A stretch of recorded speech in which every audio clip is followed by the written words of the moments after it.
ការពីព្រេងនាយមានបរោះដាប់ថ្មភ្នំម្នាក់ដែលរស់នៅក្នុងផ្ទះខ្ទមតកំសត់មួយការងាររបស់គាត់សាមញ្ញទេតែទាមទារឲ្យប្រើកម្លាំងច្រើនរាល់ថ្ងៃគាត់តែងតែដើរទៅភ្នំដើម្បីដាប់ថ្មភ្នំហើយឆ្លាក់វាធ្វើជារូបផ្សេងដូចជារូបព្រះនិងរូបចម្លាក់សម្រាប់ដាក់តាំងក្នុងផ្ទះឬមួយសួនច្បារអ្វីត្បិតតែការងារនោះវាមិនបានប្រាក់ចំណូលច្រើនតែវាល្មមដើម្បីឲ្យគាត់រស់ស្រួលពីមួយថ្ងៃទៅមួយថ្ងៃហើយគាត់ទៀតសោតត្រូវបានអ្នកភូមិនិយាយថាជាមនុស្សឧស្សាហ៍និងទៀងត្រង់មានថ្ងៃមួយពេលគាត់កំពុងសម្រាកពីការងារគាត់បានឃើញក្បួនរទេះរបស់ព្រះរាជបុត្រមួយអង្គឆ្លងកាត់នៅកណ្ដាលក្បួននោះគាត់ឃើញរទេះមួយដែលមានក្បាច់ផ្កាភ្ញីល្អឯកហើយនៅក្នុងនោះគឺជាព្រះរាជបុត្រមួយអង្គដែលហែហោមដោយពលមន្ត្រីទាហាននិងស្ត្រីបម្រើជាច្រើនឃើញដូចនោះស្រាប់តែអ្នកដាប់ថ្មយើងកើតចិត្តច្រណែននឹងរាជបុត្រនោះ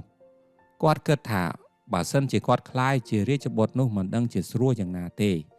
មិនបាច់ធ្វើការអ្វីទៅណាមកណាមានគេចាំបម្រើដើរហែហោមបានឮដូចនោះអាទិទេពដែលរក្សាព្រៃភ្នំនោះក៏បំពេញបំណងអ្នកដាប់ថ្មភ្នំយើងឲ្យបានខ្លាយទៅជាព្រះរាជបុត្រមួយរំពេចដោយឥឡូវគាត់ជាព្រះរាជបុត្រគាត់មានសម្លៀកបំពាក់ស្អាតមានខ្សែកមាសចិញ្ចៀនពេជ្រនិងគ្រឿងអលង្ការពាក់ពេញខ្លួនក្រយូរហើយដល់ពេលមានពាក់ឲ្យណានៃម្ដងពេលទៅណាមកណាគេអោនគោរពជប់លៀងស៊ីផឹករាល់ថ្ងៃចំណែកស្រីស្នំហៅពេលថ្ងៃបានទាំងថ្ងៃហៅពេលយប់បានទាំងយប់ជាលើកដំបូងក្នុងជីវិតគាត់បានគិតថារកឃើញអំណាចនិងសុភមង្គលដ៏ពិត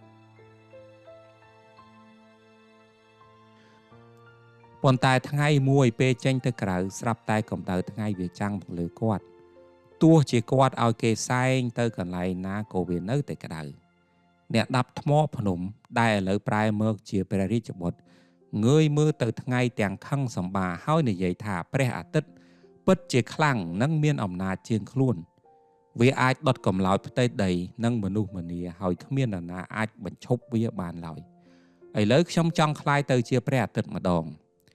អាទិទេពបានឮហើយក៏បំពេញបំណងរបស់គាត់ទៀត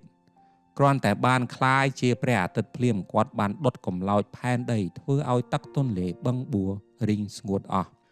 មនុស្សសត្វស្លាប់និងរងទុក្ខវេទនាដោយសារគ្រោះទុរភិក្សដែលគាត់បានបង្កឡើងគាត់គិតថាខ្លួនមានអំណាចអាចធ្វើអ្វីក៏បានប៉ុន្តែមានពេលមួយវាកើតមានព្យុះកង្បុតត្បូងដែលធ្វើឲ្យផ្ទៃមេឃមានពោពេញទៅដោយពពកខ្មៅដូចមកបាំងបាត់ពន្លឺព្រះអាទិត្យទោះបីគាត់ខំបញ្ចេញពន្លឺយ៉ាងណាក៏ពន្លឺនោះមិនអាចចាក់ទម្លុះដុំពពកខ្មៅមកដល់ផ្ទៃដីបានដែរគាត់ខឹងហើយគិតថាពពកនេះវាមានអំណាចជាងគាត់ទៅទៀតវាអាចបាំងពន្លឺព្រះអាទិត្យចិត្តហើយធ្វើឲ្យមនុស្សដែលរងគ្រោះដោយសារកម្ដៅមានភាពរីករាយឥឡូវគាត់ចង់ក្លាយទៅជាពពកខ្មៅវិញបំណងនោះក៏ត្រូវបានប្រទានឲ្យឥឡូវគាត់បានប្រមូលផ្ទាំងពពកខ្មៅហើយបង្កើតឲ្យមានព្យុះភ្លៀងមួយយ៉ាងធំបង្កទៅជាទឹកជំនន់បោកបក់ផ្ទះសម្បែងជន់លិចមនុស្សសត្វគាត់មានអារម្មណ៍ថាឥឡូវនេះមានតែគាត់ទេដែលមានអំណាចខ្លាំងជាងគេ